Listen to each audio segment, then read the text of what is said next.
కాంగ్రెస్ ప్రభుత్వంపై చొప్పదండి మాజీ ఎమ్మెల్యే సుంకే రవిశంకర్ ఆగ్రహాన్ని వ్యక్తం చేశారు. పోలీసుల పహారాలతో గ్రామ సభలు నిర్వహిస్తున్నారని మండిపడ్డారు.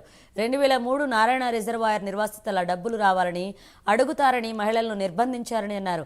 మంత్రి ఉత్తమ్ కుమార్ రెడ్డి ఉత్త చేతులతో వచ్చారని ఎద్దేవా చేశారు. చొప్పదండి నియోజకవర్గాన్ని ఒక నీటి హబ్గా కేసీఆర్ చేసి చూపించారంటూ కొనియాడారు. అరెస్టులతో తూతూ మంత్రంగా గ్రామ సభలు నిర్వహిస్తున్నటువంటి సందర్భాన్ని మనం చూస్తూ ఉన్నాం. ఇదే సందర్భంలో నిన్న కరీంనగర్ జిల్లా చొప్పదండి నియోజకవర్గం నారాయణపూర్ గ్రామంలో మరి ఇద్దరు మంత్రులు ఆ గ్రామానికి గ్రామ సభకు హాజరు కావడానికి రావడం జరిగింది.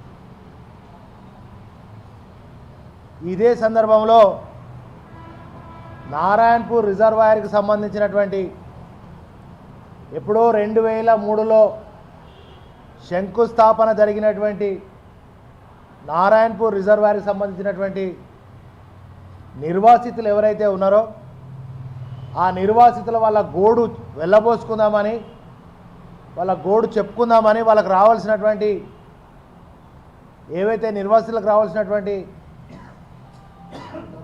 డబ్బులు ఏవైతే ఉన్నాయో అవి